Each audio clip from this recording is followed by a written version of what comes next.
Hey guys, tonight we drift through time to a slower, quieter France. The air is thick with the scent of musty parchment and distant sea salt, and your boots squish slightly in damp Corsican earth. We're starting not on a battlefield or in a royal court, but in the awkward bedroom of a slightly moody, rather small teenager named Napoleon Bonaparte. Yep, the guy who'd one day make Europe tremble. Currently just sulking under scratchy wool blankets and daydreaming about Roman heroes. You'll wander through narrow Corsican streets where goats seem to have more authority than mayors, shuffle past the grumpy teachers of military school who cannot stand his attitude or his accent, and peek at the absolutely tragic poetry he tried to write as a lovesick 15-year-old. You probably won't survive this emotionally. So, before you get comfortable, take a moment to like the video and subscribe, but only if you genuinely enjoy what I do here. Let me know in the comments where you're listening from and what time it is where you are. I love seeing our sleepy little history club stretch across the globe. Now, dim the lights, maybe turn on a fan for that soft background hum, and let's ease into tonight's journey together.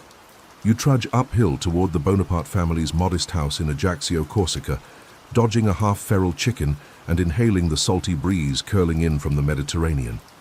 The year is 1778, and the world feels unfinished. France officially owns Corsica now, but many Corsicans, including Napoleon's fiercely patriotic mother, still grumble about it with every bite of chestnut bread.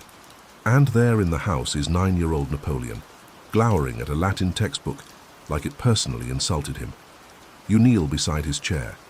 He doesn't notice you, too busy scribbling marginalia about greatness and destiny. He's small for his age, wiry and intense. His French is laced with thick Corsican inflection, and his classmates at Brienne Military School make endless fun of him for it. They call him the Little Corporal, which isn't exactly a compliment, yet. You can almost hear their laughter echoing across the schoolyard, carried on the chilly wind. Napoleon's father, Carlo, has connections, so the young Bonaparte gets a scholarship to military school in mainland France. It's like throwing a sardine into a shark tank. The other boys have titles. They fence gracefully and speak polished Parisian French. Napoleon. He huddles in the library, devouring Plutarch and dreaming of Caesar. You pace quietly behind him, noting how he underlines every sentence about ambition, power, or revenge. At night, he wraps himself in his blanket like it's armor. He writes awkward letters home to his mother, praises her strength, complains about the food. He especially hates lentils. The school once served them every day for a week, and you suspect this is the moment he truly began to dream of conquering the world. Historians still argue whether Napoleon's deep sense of inadequacy started here, in these cold dormitories filled with noble-born sneers and hand-me-down coats. But you can feel it, the constant hunger not just for food but for respect. By 16, he's a lieutenant in the French artillery. This doesn't sound romantic, but he actually loves cannons. He finds peace in the geometry of destruction. Meanwhile, his hair refuses to cooperate, and his social skills remain under construction. He attends balls, but mostly lurks near the punch table, watching other men dance with women he's too nervous to approach. You follow him down boulevards lined with oil lamps and powdered wigs. Revolutionary murmurs are in the air. The monarchy teeters, bread riots flare. And Napoleon? He's still scribbling in journals about destiny while working out cannonball trajectories on napkins. Quirky fact? He once claimed that geometry was more erotic than love. You're not sure how that would go over on a dating app. It's at this point, with the world tilting toward chaos, that he begins to find his place. Not in love, not yet, but in conflict. You crouch beside him at Toulon, where he's promoted for heroism during the siege. He places artillery like chess pieces, turning chaos into order. At night, he still writes poetry. Yes, really. And once he even mails some to his brother, who doesn't reply. Smart move, but you sense the shift. He walks taller, his uniforms fit better, and when he glances in the mirror, he sees someone rising, still awkward, still intense, but now, someone who belongs. The French Revolution, in all its messy glory, sweeps the streets. Heads roll, quietly, let's not wake the neighbors, and Napoleon navigates it like a man threading a needle in the dark. carefully, calculated. One wrong word, and he's gone. But he adapts, he always adapts. Then comes the Vendémiaire uprising in Paris.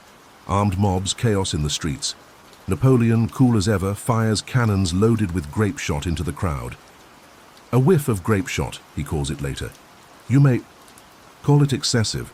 Either way it works. He becomes a hero of the Republic. At this moment, around the age of 26, Napoleon is finally someone. His name means something. He has a nice coat. He can afford bread and cheese, but he's still never been truly in love. That's about to change. You walk with him now, shoulder to shoulder, through the smoky streets of post-revolutionary Paris. It's 1795. The guillotine is mercifully quiet these days, the air no longer thick with panic, but instead buzzing with opportunity and perfume. Paris is rebuilding itself with the strange energy of a city that's seen too much and decided not to think about it. Napoleon, freshly promoted and increasingly polished, still doesn't quite know what to do at fancy parties. He gets invited, to more of them now, mostly by people who think he's useful. He stands near the fireplaces, stiff in his uniform, trying to smile but looking more like he's about to interrogate the hors d'oeuvres. That's when you spot her, Josephine de Beauharnais, widow, mother of two, and a woman who can absolutely command a room while saying nothing at all. Her gown is perfect, her laugh subtle, her perfume a whole ecosystem of expensive flowers. You watch as Napoleon tries not to stare. He fails, then stares harder. Josephine is everything he isn't, relaxed, elegant, socially graceful. She's also 6 years older, and notably has no particular reason to fall for this skinny Corsican officer with a sword and a superiority complex. And yet, something clicks. Maybe she's charmed by his intensity, or maybe it's his awkward, overly passionate letters that arrive in bursts like cannon fire. Historians still argue whether she loved him at first, or merely saw him as a rising star worth holding on to. But you see it in his eyes. Napoleon is hopelessly, utterly smitten. He writes to her obsessively, sometimes 3 times a day, sometimes from the same building. You hover beside him as he scribbles, "I wake filled with you. Your image and the memory of last night's intoxication have left no rest to my senses." That's one of the more restrained ones. And she writes back, eventually, occasionally, once after a week's delay. You can practically hear the paper sighing. Still, he proposes, bold, confident, a little desperate. She hesitates, partially because of the age difference, partially because she's enjoying her independence. But her friends, sensing opportunity, and maybe some debts getting too real, encourage the match. They marry in 1796. It's not exactly a fairy tale. She's late to the ceremony. He's wearing a sword and a sulk. The paperwork is fudged. He says he's older, she says she's younger. Classic romance, French style. That very night, Napoleon is called away to lead the Italian campaign. You'd think being separated from your brand new wife would cool the passion, but no. The letters increase in volume and in desperation. He writes, begs, pleads. He compares her absence to losing his soul, then throws in a complaint about his digestion. You march with him through Italy now. Mud, triumph, and endless longing. His army is outnumbered, underfed, but inspired. He defeats Austria, reorganizes Europe, and invents the PR war bulletin. He also invents the please love me letter genre.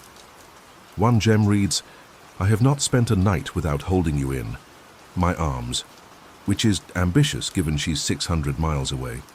Meanwhile, Josephine is enjoying Paris. The salons, the society, the occasional flirtation. Word reaches Napoleon, and the emotional pendulum swings fast. Adoration to jealousy, passion to paranoia. His letters become emotional whiplash. You want to pat his shoulder and say, "Buddy, take a nap. Maybe some herbal tea." Still, he returns victorious and hopeful, but things between them have shifted. She doesn't understand the man who's been shaped by gunfire and glory. He doesn't understand the woman who'd rather throw a salon than march a battlefield. They argue, they reconcile. They break porcelain in arguments, then kiss like characters in a novel that sold only in dimly lit Parisian bookstores. Back in Paris, Napoleon becomes a political force. He's no longer just the general, he's a symbol. And Josephine, though unsure, is swept along. He names her Empress-in-Waiting before anyone even says Emperor, the quirkiest detail. He insists she never take baths when he's away. He wants her natural scent preserved, not in a cute way, in a please do not wash way, which, even by 18th century standards, is a bit dedicated. Still, Josephine's presence remains his obsession and his weakness. He trusts her with secrets he won't even whisper to his generals. At the same time, he tracks her schedule with the precision of a siege plan. You imagine him pinning little flags on a miniature map labeled Josephine's Wednesday luncheon. But something deeper is cracking beneath the surface. Infertility, the bane of royal legacy dreams, creeps into their marriage. Napoleon begins to fear that she can't give him an heir. You can feel it in the tension of their letters, still sweet, still aching, but increasingly shadowed by doubt. They adopt her children from her first marriage into their household. Napoleon is especially fond of Eugène, her son. They play chess together, walk the palace gardens, and talk about honor. It's one of the rare glimpses of gentleness in a man whose public persona is built on thunder. And yet the whispers grow, louder, about her past, her lovers, her debts. Napoleon hears them all, pretends not to, then explodes over dinner because she borrowed another 400 francs for a lace fan. You watch it unfold like a slow-moving avalanche. Beautiful, inevitable. Cold still, they remain together. Not because it's perfect, but because it's them. You drift with him now into the velvet hush of Coronation Day. It's December the 2nd, 1804, and Notre Dame Cathedral groans under the weight of banners, candles, and one man's obsession with theatrical dominance.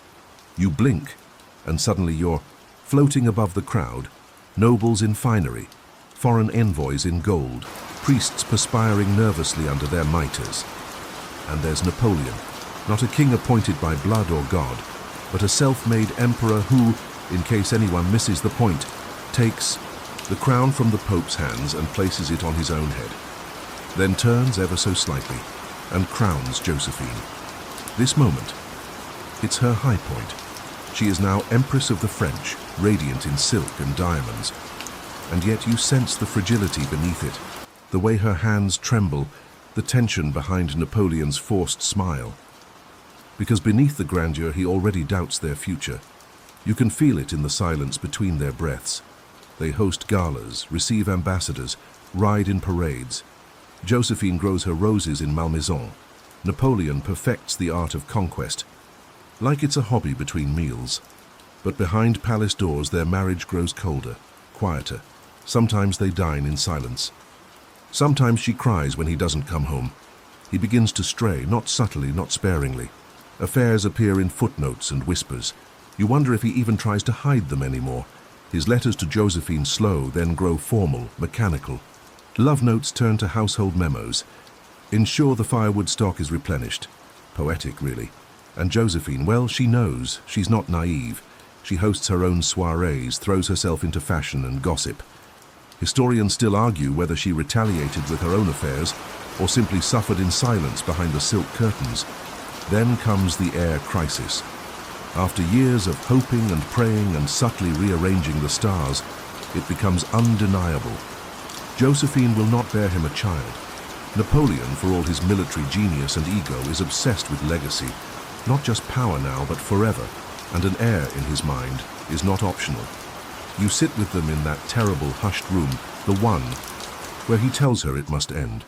She begs, not with words at first, but with her eyes. Her breath catches, her gloved hands tremble. And for a moment, just one aching heartbeat, you see him hesitate. But the empire needs an heir.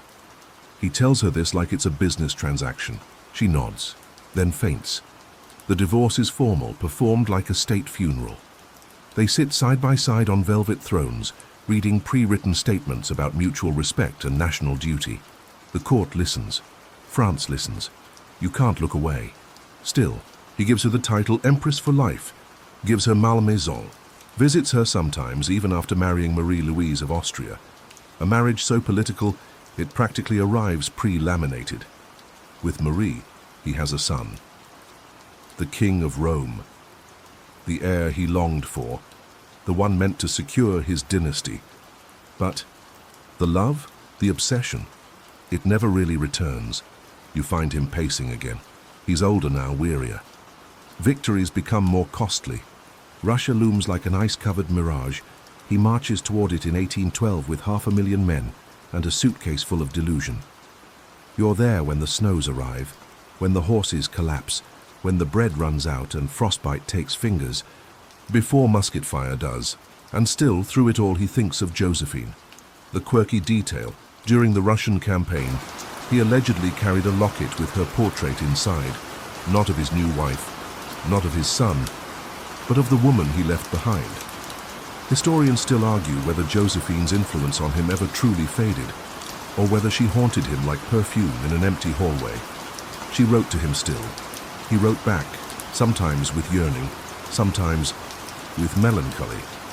And then 1814, Paris falls, the Allies advance, Napoleon abdicates.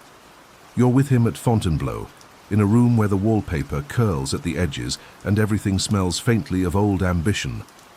He attempts suicide. The poison fails.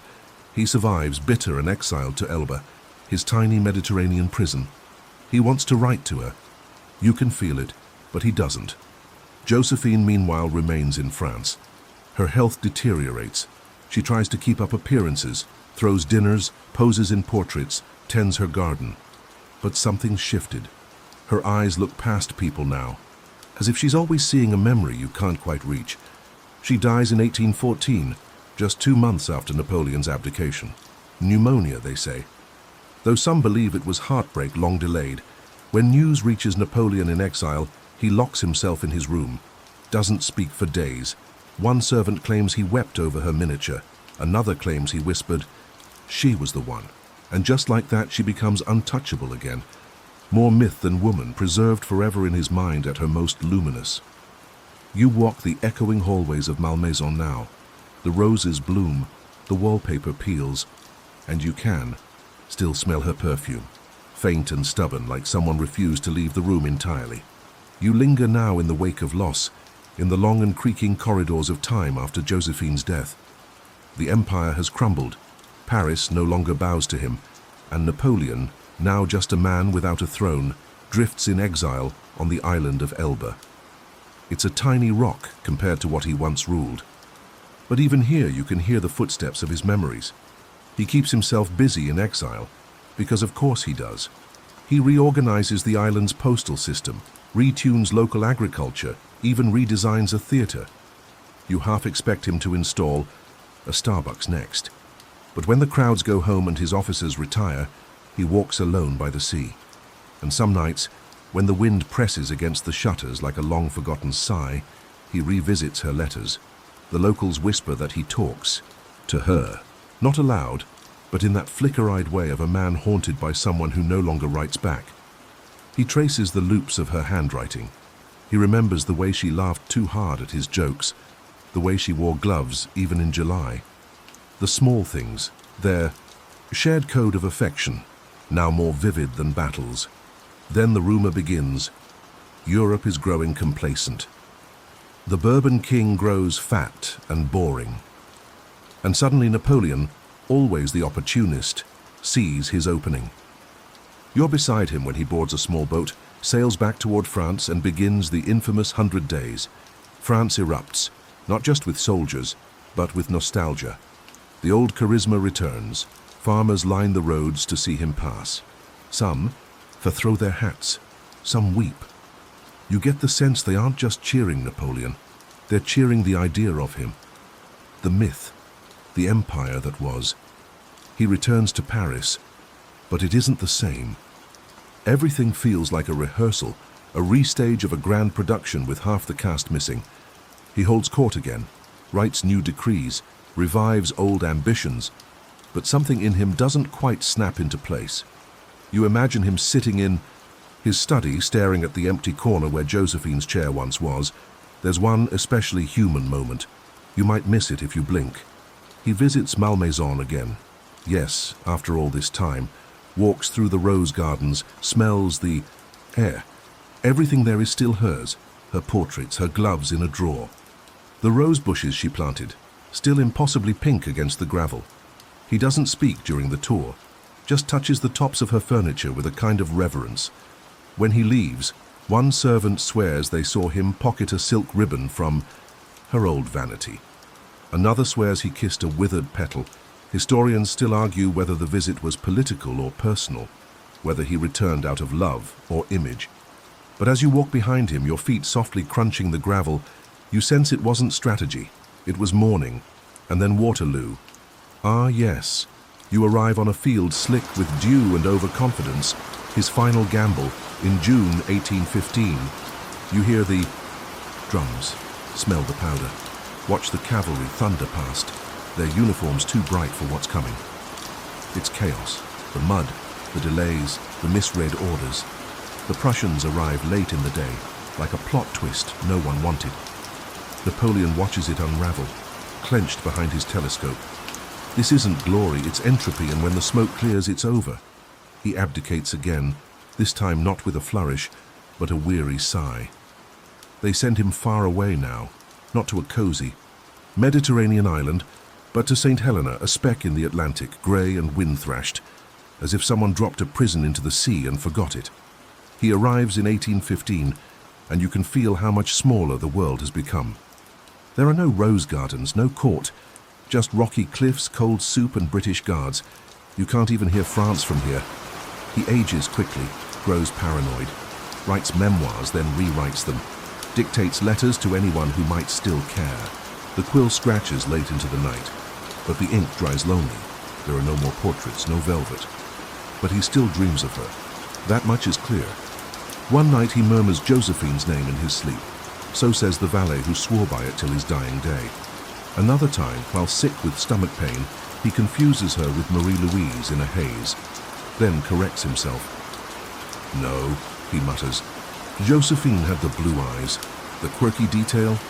He kept her portrait beside his bed until the very end. Yes, through all the exile, the aching, the betrayals, hers remained the face he chose to see before sleep. Not the empress he married for politics, not the sun, just her. Time slows on Saint Helena. His world contracts to a few rooms, a garden. That won't grow, and a handful of arguments with his British captors. He paces, he writes, he aches.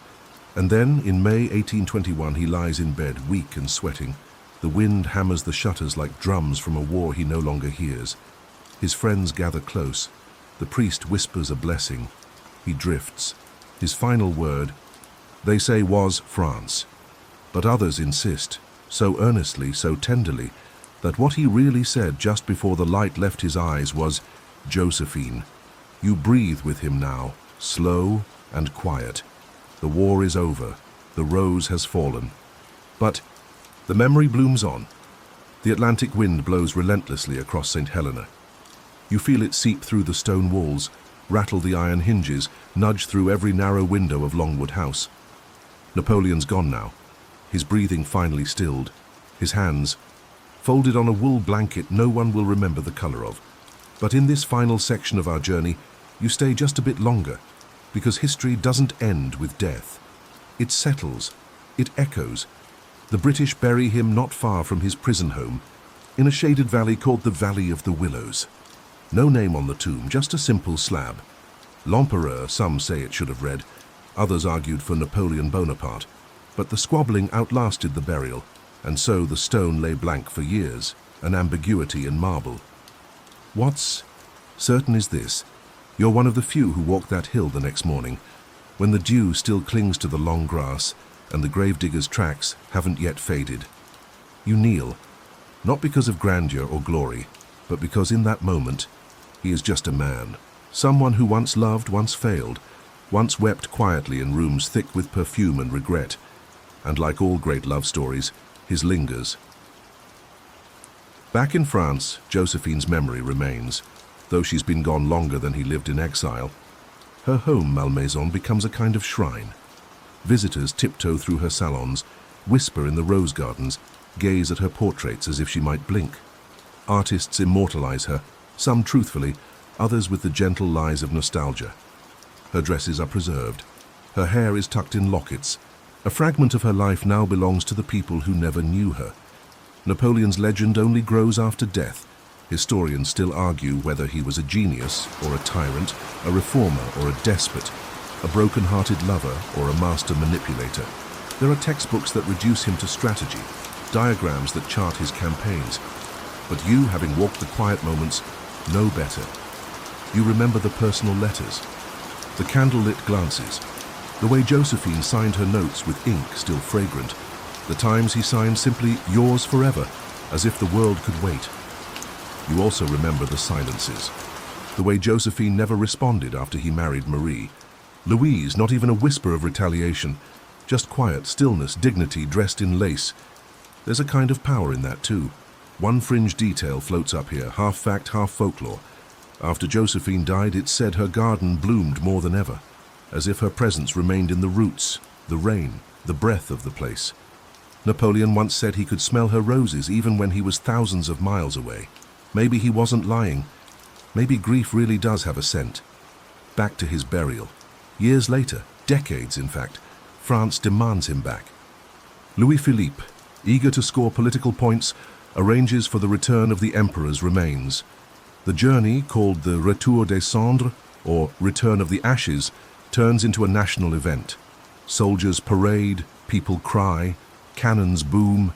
You'd think the man was coming back from holiday. They re-inter him at Les Invalides, in a massive tomb beneath a golden dome. It's over the top, marble, inscriptions, a sarcophagus so grand it almost tips into satire. But even there you get the feeling the real Napoleon isn't home. He's still back on Saint Helena, or Malmaison, or maybe walking beside you on a moonlit road, searching for the scent of roses in the wind. And now we come to the quietest part of the night. Not the silence of death, but the stillness of reflection. You step out of the past like a swimmer, emerging from warm water, carrying drops of memory with you. You've seen the boy from Corsica become an emperor, watched him write love letters with trembling hands, then issue battle orders with the same fingers. You've stood in gilded palaces, and storm-swept islands, laughed at his jealousy, grieved at his silence, traced the shape of a woman who never stopped being adored, even when the crown slipped from her grasp. You start to feel how all history, even the boring kind, is stitched from the fabric of human longing. Napoleon and Josephine, two names flung across centuries, are not just dust in a book. They're the flutter in your chest when someone remembers your favorite flower. They're the ache in your ribs when a letter ends too soon. And maybe, just maybe, their love, brief, chaotic, imperfect, is the most honest kind of story there is. It didn't last. It wasn't tidy.